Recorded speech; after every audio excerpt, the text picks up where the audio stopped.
Masal khairi mtazamaji, ni matumaini yangu kwamba umeshinda salama. Tunakutana tena katika meza yetu ya Shina La Upeo. Nafahamika kama Mariam Mwacharo. Karibu nipate kukujuza ni yapi yaliyojiri tangu tulipoachana mchana.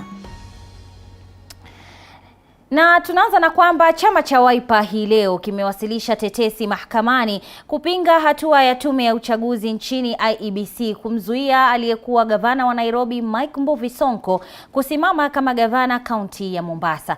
Chama hicho kinasema hatua ya IEBC kumzuia Sonko ni kinyume na katiba, kwani Sonko tayari ana kesi nyingine dhidi ya IEBC katika mahakama ya Upeo. Kinara wa Wiper Kalonzo Musyoka aliandamana na Sonko amesema kwamba ni lazima Sonko apitishwe liwe liwalo. Kesi ya Sonko itasikilizwa hapo kesho. Governor Sonko has an active, I repeat, active matter before the Supreme Court. And all other courts are subordinate to the Supreme Court. Tuache mambo haya ya kusaliti nia za wazalendo wa Mombasa. And I want to say Kenya kwa jumla, kama mlikuwa mkidhani Sonko ana mwenyewe, ako na mwenyewe, na ako na wenyewe, na ako na baba yake. Kwa hivyo, let these matters be dispensed with urgently. Ndio Wakenya wajue. Kwa mfano,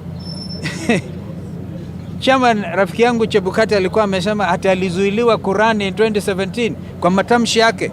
I'm quite sure the officers misled the chairman, because there's no such a matter. Governor Sonko ran for governor Nairobi in 2017.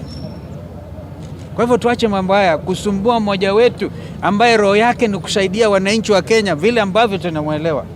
Kama nazuiliwa kwa sababu ako na Sonko Rescue Team, waseme. Kama nazuiliwa kwa sababu anasaidia maskini, museme. I wanted to say that because if I was able to, I can go into the pleadings and deal with them. But I actually wonder whether that panel is independent. And that's why I've said that our teams must deal with that matter as a PO.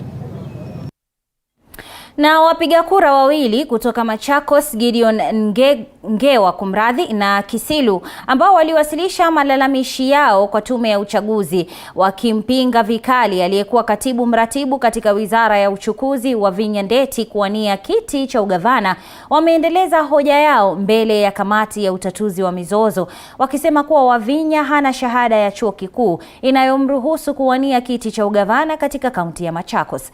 Hata hivyo, mawakili wa Wavinya wamesema kwamba Eunice Lumala na Ochieng Oginga waliambia kamati hiyo inayoongozwa na Boya Molu kwamba shahada ya Wavinya sio bandia, huku wakikiri kuwa shahada hiyo imekubaliwa na tume ya elimu. Hata hivyo, cheti chake hakikuwahi kupigwa marufuku mwaka 2023 na mwaka 2013 kumradhi na mwaka 2017 pale ambapo Wavinya aliruhusiwa kugombea kiti cha ubunge. Kamati inatarajiwa kutoa uamuzi wake tarehe 18 mwezi huu wa Juni. Commission for University Education has certified. So I will take appropriate directions from the tribunal regarding how we proceed. With your kind permission, I wouldn't expect to see any returning officer in this matter, because the issue raised by council is the question of validity of documents, and even the notice to cross-examine. Our client is not the maker of those documents, so obviously we oppose that notice to cross-examine. Our client has did not personally produce those documents. Those documents have been produced, are documents owned by different institutions, and they're documents, as you can see from the record,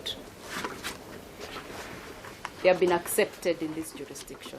So for that purpose, I will request that the returning officer files an affidavit just to introduce what she relied on at the point of clearing Wavinya Ndeti.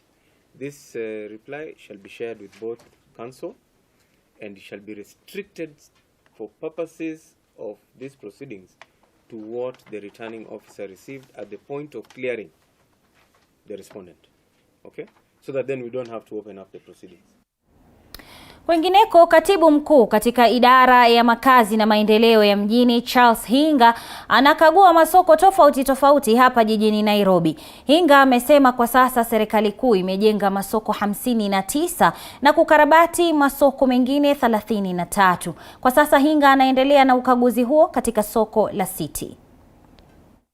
To host you here at Gikomba Market. If you pause for a second and you listen at the background, that is the sound of Kenya at work. That is how it sounds. Forget about these Twitter warlords that they're the ones who make you feel as though they're the ones working. That is the sound of Kenyans who are working. They've been here since 4 in the morning, doing an honest trade, and they've been working before that. Were working in very dignified circumstances. The traders who are sewing their clothes here, the market was on top of a sewer line, drainage, there was garbage, there was no dignity in what they were doing. But as you can see today, not only do they have better working spaces, you can see there is enough lighting, there is even the atmosphere itself is conducive, they have electricity, they have water. I mean, this is what government is all about. Forget about all the other theories that you'll hear out there. This is really what government should be doing.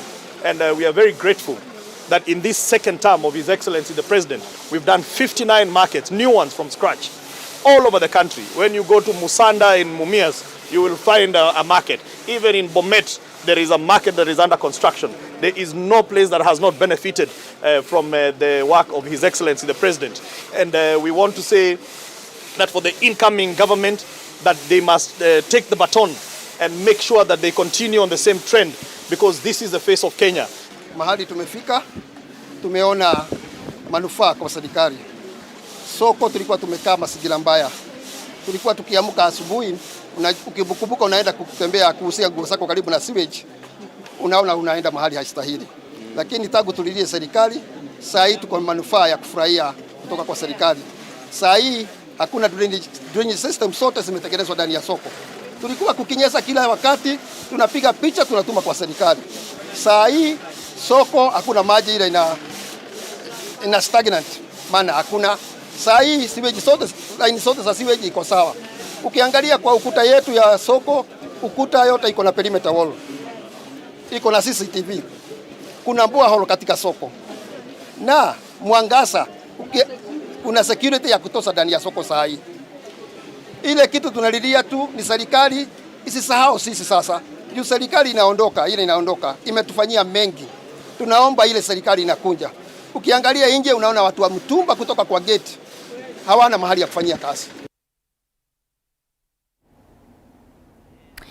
Baraza la Kitaifa la Vijana kwa ushirikiano na mashirika mengine ya kutetea haki za vijana yamo mbioni kuhamasisha vijana kipindi hiki cha uchaguzi. Kwa sasa tunaungana na mwanahabari wetu Boniface Baraza kutupatia taswira kamili akiwa mjini Eldoret, kaunti ya Uasin Gishu. Boniface Baraza, nieleze ni yapi yanayojiri kuhusiana na mafunzo yanayopewa vijana Eldoret? Na asante sana mwenzangu Mariam Macharo, na tunaendelea kukita kambi hapa mjini Eldoret katika gatuzi la Uasin Gishu, na kama nilivyowatajia watazamaji wetu ama ulivyowaarifu watazamaji wetu katika kuisoma taarifa hiyo ni kwamba makundi ya vijana yamekongamana hapa kutoa ukufunzi na hamasisho kwa vijana kipindi hiki cha uchaguzi wa Agosti 9, hasa kuhusiana na masuala yapi yanayotarajiwa kutoka kwao na nafasi yao ni yapi katika uchaguzi huu wa Agosti 9. Wacha tuseme nao, wacha tuzungumze nao. Jitambulisho, unatoka shirika lipi na mko hapa kufanya nini na kwa nini mnafanya hivyo? Kwa majina naitwa Mohamed Lakicha, natoka kundi la vijana ambalo linaitwa Youth Empowerment and Development Network. Hapa leo tuko na baadhi ya vijana ambao wametoka katika kundi lingine la NYC ambayo ni National Youth Council. Pia tuna vijana kutoka YCC IBC ambayo ni Youth Coordinating Committee ya IBC ambayo inawahusisha vijana katika kueneza elimu kuhusu upigaji kura. Tunafanya hivi ndio hii warsha leo imewekwa ndio iongeze namba ya vijana ambao wanapiga kura. So kwa kimombo tunasema hivi, tuko hapa to promote youth participation in the electoral process by building their capacity and awareness and knowledge in electoral process, just to ensure that there's meaningful engagement and participation in the numbers of the youth that are going to turn out for the general election. Mnaposema kwamba mnawashirikisha vijana, mnatoa hamasisho kwa vijana kuwashirikisha, je, ni masuala yapi yanatarajiwa kwa vijana ama wao wanatarajiwa kuzingatia masuala yapi kipindi hiki cha uchaguzi? Katika warsha huu imekuwa organized by IEBC. Wakufunzi wote ambao wako hapa leo wametoka IEBC, na pia tuna vijana kutoka shirika hili letu ambao walikuwa wametrainiwa kama TOTs. Pia hao wanatumika katika kudisseminate information kwa youth. So ni katika shughuli ya peer to peer. So kijana akimwongelesha kijana mwingine na kuwa ni rahisi yule kijana kuelewa ni nini kinatarajiwa kwake kama mpigaji kura. So tunavyojua sisi sote kwamba vijana, percentage ya vijana nchi hii ni kubwa. So vijana wako na future na wanaweza decide the kind of leaders they want. Wanaweza decide the president they want, the MPs they want. We all know that these dockets ziko na allocation. Kwa kifupi yote niseme na binti huyu alafu tumalizie kwa sababu ya muda. Kando na nyinyi kufanya maamuzi ya kuwachagua viongozi, mbona mjitokezi kuwania nyadhifa hizi? Kama nilivyosema, tunaona kwamba tuko na vijana wengi na pia wasichana wengi ambao saizi wamesimama na wanataka kuchaguliwa kama kupigiwa kura, wamejitokeza kwa nafasi mbalimbali. Tuko na mfano wa Matakarua, tuko na mfano wa wengi sana. Kuna mwingine Bomet anaitwa Toto, ni mdogo sana, na pia kuna mwingine ako Kitui, ni mdogo at 22 years. So wanawake wamejitokeza kwa upande wa kutaka kuongoza nchi hii. Naam, asante sana. Ndizo kauli za vijana wanaoendelea kongamana hapa katika kongamano lililowaleta kwa pamoja vijana kutoka Bonde la Ufa, hivyo ikiwemo kaunti ya Baringo, Pokot Magharibi, Bungoma, Nandi, Kericho, Trans Nzoia. Hao wote wamekita kambi hapa ama kongamana hapa kupiga msasa swala zima la siasa na hasa uchaguzi wa Agosti 9. Kuwa wanashiriki kikamilifu, na kando na kushiriki pia wao wanajitokeza ili kuweza kusaka nyadhifa hizi ama kuwania kugombea nyadhifa hizi. Kufikia hapo sina la ziada. Maria Mwacharo, mwelekezi wangu ananiarifu kwa muda umenipa kisogo. Mie na hiari kuzama kwako studioni. Asante sana mwanahabari mwenza Boniface Baraza kwa taarifa hiyo ya vijana. Tangia asubuhi tumekuwa nawe, na hapo jioni pia tunatarajia taarifa yako kabambe kama kawaida kuweza kuangazia masuala ya mafunzo hayo kwa vijana. Ila tukiachana na hayo, mtazamaji, waziri wa kilimo Peter Munya ameahidi kufanyia sekta ya kilimo mabadiliko yatakayomfaidi mkulima wa kawaida. Akizungumza kutoka mjini Kisumu, Munya amesema mabadiliko hayo yatasaidia kuimarisha bei ya bidhaa na kuwatia moyo wakulima wanaowekeza kwenye sekta ya kilimo. Munya aidha alipongeza hatua ya bunge la kitaifa kwa kupitisha mswada wa ukulima wa miwa ambao ametaja kama hatua kuu katika kuimarisha na kuboresha sekta ya kilimo.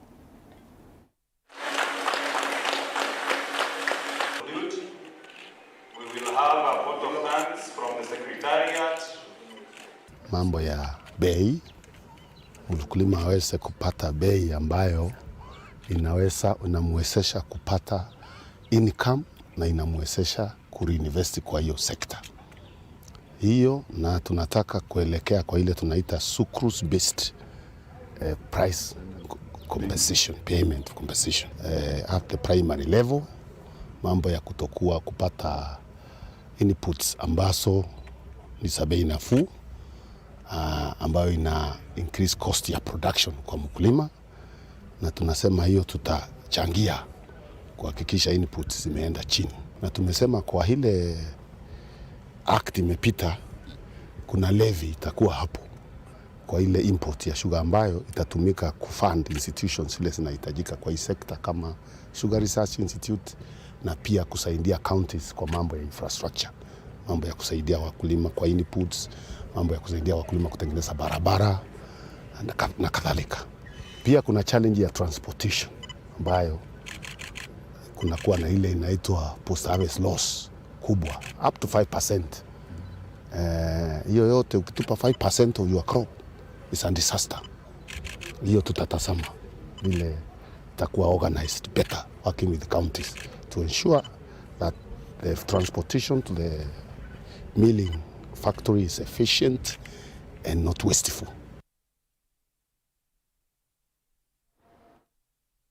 Na mtazamaji, inachukua pumziko fupi kwa sasa, lakini nakusihi usibanduke, nitarejea na mengi zaidi ikiwemo ulingo wa spoti.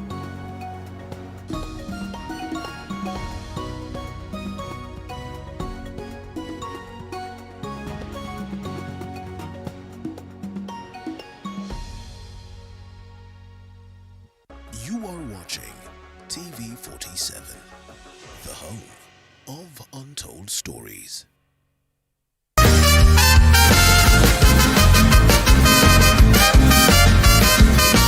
Utakubaliana nami kuwa wapenzi ambao hawajafanikiwa kubarikiwa na watoto huhangaika mno kabla ya kupata suluhisho la kudumu. Bisara na Bwana Heinz kutoka Ujerumani wanatueleza jinsi walivyonasuliwa baada ya panda shuka na mapito mengi, lakini baada ya kuwatembelea madaktari wa Makini Herbs Clinic walifanikiwa kumpata mtoto. Tulipokutana mara kwanza, yeye alikuwa anataka mtoto na pia mimi nilikuwa nataka. Kwa fight like 1 year hatukufanikiwa. Akaniambia the best way tuende kwa daktari tukaangaliwe. Tukakaa kuangalia tuenda wapi, tukapata tukaambiwa tuende Makini. I come from Germany, near Frankfurt. I'm very happy to stay here on this place in Makini Clinic. My body is full with energy since I have the baby. Katika Makini Herbal Clinic, magonjwa mengi yakiwemo sugu hutibiwa. Kwa maelezo zaidi wasiliana na Makini Herbal Clinic kwa nambari za simu zifuatazo. Wetu wa Kenya, Mwenyezi Mungu ametujali. Watching TV47, the home of untold stories.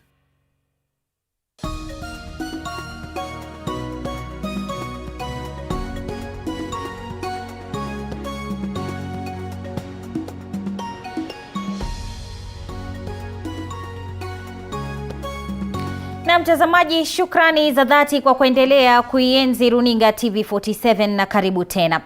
Familia moja katika kijiji cha Mikimbi, eneo bunge la Manyata, kaunti ya Embu, inaomboleza kufuatia kifo cha kijana wao aliyepigwa hadi kufariki baada ya kushindwa kulipia pombe iliyogharimu shilingi 3,000 aliyoichukua kwenye klabu moja eneo hilo pamoja na rafiki yake.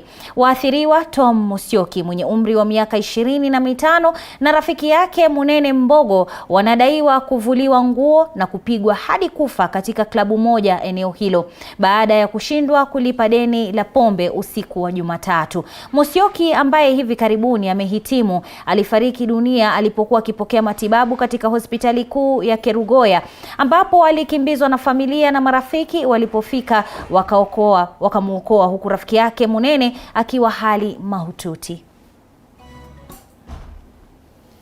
Na ile uchungu niko nayo, kwanza ni serikali yetu. Serikali yetu ni kama imesahau kazi yake. Juu huyu mtoto mahali alikuwa tu anapigiwa, wanapigiwa na hao wengine. Ni karibu na hapo tu kituo ya polisi ya Kangaru.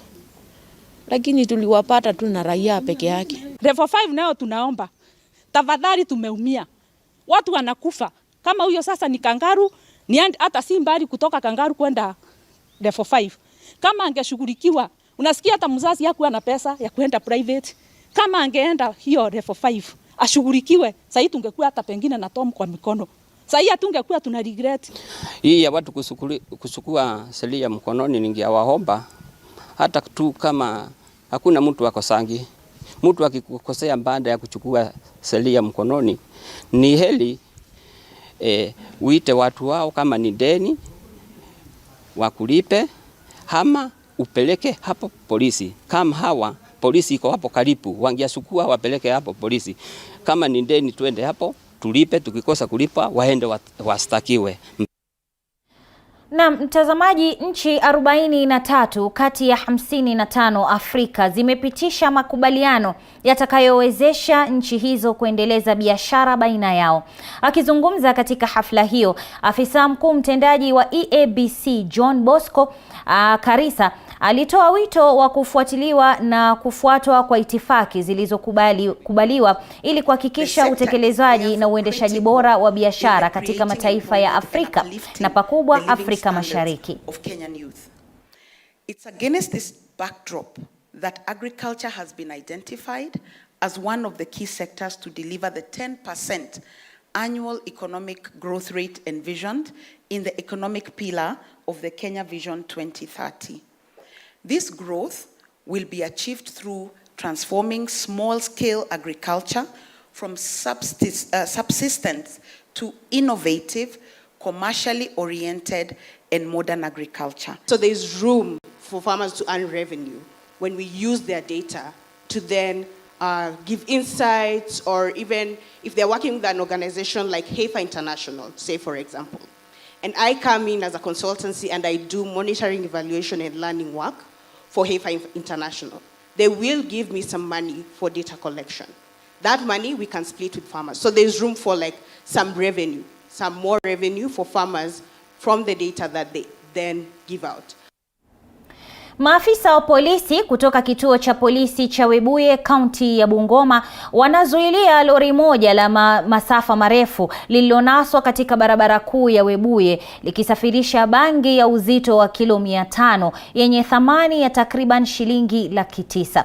Kulingana na mkuu wa polisi wa Webuye Bi Martha Ngetich, lori hilo lilinaswa mwendo wa saa 11 asubuhi eneo la Pan Paper, huku likikisiwa kutoka nchi jirani ya Uganda. Aidha, Martha Ngetich ametoa ilani kwa yeyote atakayehusika na usafirishaji wa bangi, huku akisema kuwa uchunguzi wa kina umeanzishwa baada ya tukio hilo.